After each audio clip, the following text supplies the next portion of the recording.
জানিয়ে দিব এই মুহূর্তে আমাদের হাতে এসেছে বাংলাদেশের গুরুত্বপূর্ণ আপডেট সংবাদের শিরোনাম। শুরুতেই থাকছে অপমানিত বোধ করছেন রাষ্ট্রপতি, পদত্যাগের সময় জানালেন রয়টার্সকে। এদিকে 29 ডিসেম্বরের মধ্যে দেশে ফিরছেন তারেক রহমান। আরও জানাবো, সবাইকে নিয়ে নির্বাচন না হলে আমরা অংশগ্রহণ করব না বলছে বঙ্গবীর কাদের সিদ্দিকী। সব শেষে জানিয়ে দিব মাঠের লড়াইয়ে নামতে প্রস্তুত দলগুলো। এতক্ষণ শুনছিলেন হাতে থাকা গুরুত্বপূর্ণ আপডেট সংবাদের শিরোনাম, এবারে বিস্তারিত। তবে তার আগে অনুরোধ রইল ভিডিওটিতে একটি লাইক এবং কমেন্ট করে জানিয়ে দিন ভিডিও সম্পর্কে আপনার মূল্যবান মতামত। আরও জানিয়ে দিন ভিডিওটি কোথা থেকে দেখছেন বা কোন জেলা থেকে দেখছেন। অপমানিত বোধ করছেন রাষ্ট্রপতি, পদত্যাগের সময় জানালেন রয়টার্সকে। ফেব্রুয়ারিতে জাতীয় সংসদ নির্বাচনের পর মেয়াদ শেষ হওয়ার আগেই পদত্যাগ করার ইচ্ছা প্রকাশ করেছেন রাষ্ট্রপতি মোহাম্মদ শাহাবুদ্দিন। রয়টার্সকে দেওয়া এক সাক্ষাৎকারে তিনি জানান, ডক্টর মুহাম্মদ ইউনূসের নেতৃত্বাধীন অন্তর্বর্তীকালীন সরকার থেকে অপমানিত বোধ করছেন তিনি। রয়টার্সের এ প্রতিবেদনে বলা হয়, রাষ্ট্রপতি হিসেবে শাহাবুদ্দিন দেশের সশস্ত্র বাহিনীর প্রধান, কিন্তু বাস্তবে আনুষ্ঠানিক এবং কার্যনির্বাহী ক্ষমতা প্রধানমন্ত্রী ও মন্ত্রিসভার হাতে থাকে। তবে 2024 সালের অগাস্টে শিক্ষার্থীদের নেতৃত্বাধীন গণ অভ্যুত্থান তৎকালীন প্রধানমন্ত্রী শেখ হাসিনাকে দিল্লিতে পালিয়ে যেতে বাধ্য করলে রাষ্ট্রপতির অবস্থান বেশ গুরুত্ব পায়। সংসদ ভেঙে পড়ার পর তিনি দেশের একমাত্র সাংবিধানিক কর্তৃপক্ষ হিসেবে দায়িত্ব পালন করেন। এ প্রতিবেদনে আরও বলা হয়, 75 বছর বয়সী শাহাবুদ্দিন 2023 সালে শেখ হাসিনার নেতৃত্বাধীন আওয়ামী লীগের মনোনীত প্রার্থী হিসেবে প্রতিদ্বন্দ্বিতা ছাড়াই রাষ্ট্রপতি নির্বাচিত হন। তবে আগামী ফেব্রুয়ারির জাতীয় নির্বাচনে নিষিদ্ধ করা হয়েছে আওয়ামী লীগের অংশগ্রহণ। ঢাকায় সরকারি বাসভবন থেকে হোয়াটসঅ্যাপে দেওয়া সাক্ষাৎকারে রাষ্ট্রপতি বলেন, আমি চলে যেতে আগ্রহী। দায়িত্ব গ্রহণের পর এটি তার প্রথম মিডিয়া সাক্ষাৎকার। শাহাবুদ্দিন বলেন, নির্বাচন না হওয়া পর্যন্ত আমার কাজ চালিয়ে যাওয়া উচিত।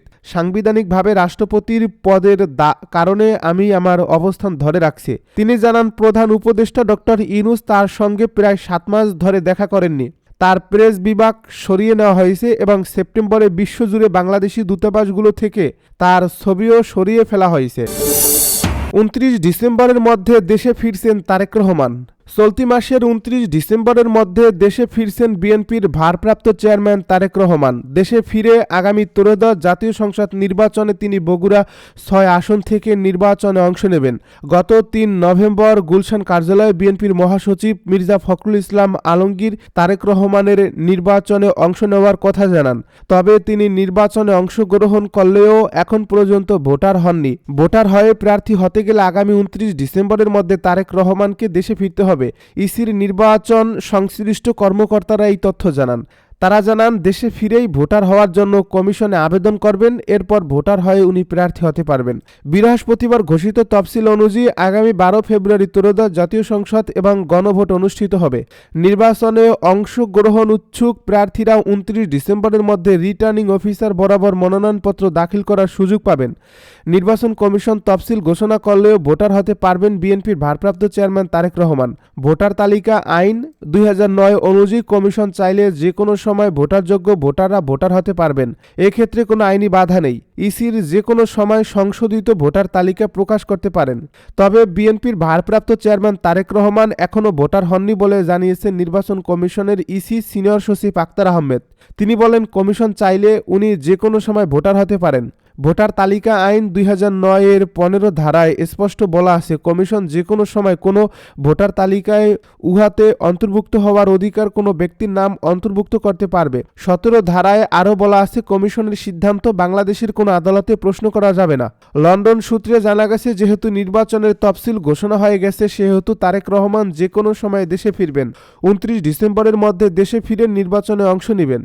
মহান বিজয় দিবসে তারেক রহমানের দেশে ফেরার গুঞ্জন শোনা গেলেও চলতি মাসের শেষ সপ্তাহে তিনি দেশে ফিরছেন বলে নিশ্চিত করেছেন উনার আস্থাভাজন একাধিক ব্যক্তি।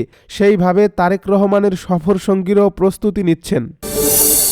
সবাইকে নিয়ে নির্বাচন না হলে আমরা অংশগ্রহণ করব না, বলছে কাদের সিদ্দিক।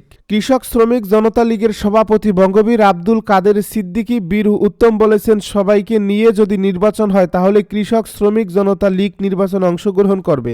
যদি দেশের সংখ্যাগরিষ্ঠ মানুষ বাদ থাকে, শুধু বিএনপি, এনসিপি, জামাত নির্বাচনে অংশগ্রহণ করে, তাহলে 20% মানুষও ভোট দিতে যাবে না। সে ভোটে আমরাও যাব না। বৃহস্পতিবার বিকেলে টাঙ্গাইল শহীদ স্মৃতি পৌর উদ্যানে কাদেরিয়া বাহিনীর আয়োজনে টাঙ্গাইল হানাদার মুক্ত দিবস উপলক্ষে মুক্তিযুদ্ধদের সভায় তিনি এসব কথা বলেন।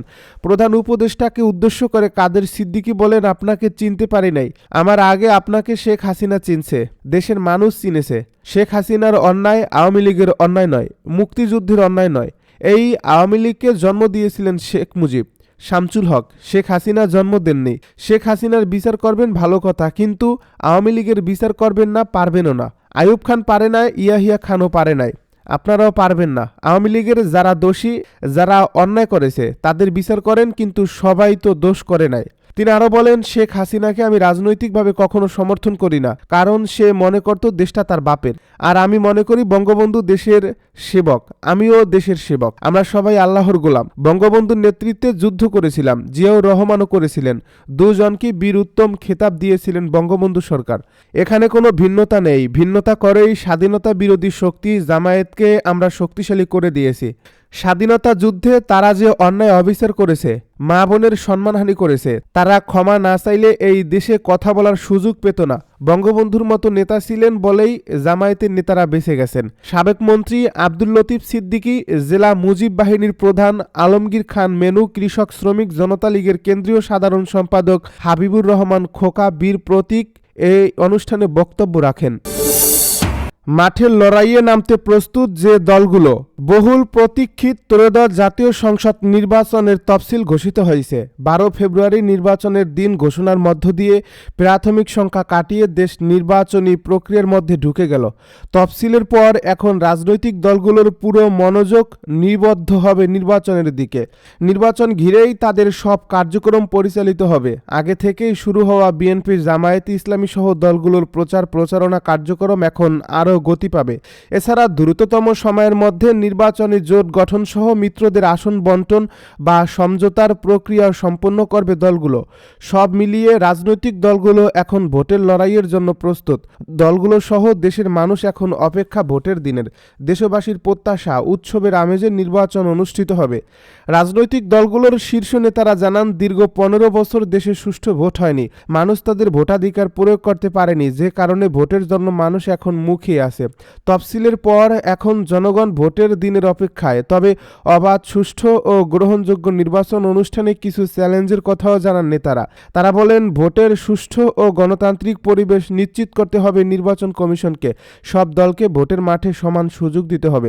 আগামী নির্বাচনে একটি পক্ষ থাকছে না। সাম্প্রতিক নির্বাচনগুলোতে একটি পক্ষ অংশ নেয়নি, এবার আরেকটি পক্ষ নেই। 24-এর গণ অভ্যুত্থানে যারা পক্ষভুক্ত দল তারা আছে। সুতরাং দলগুলো নিজেদের মধ্যে এমন কোনো আচরণ করা যাবে না যেন আগামী নির্বাচন প্রশ্নবিদ্ধ, বিতর্কিত হয়।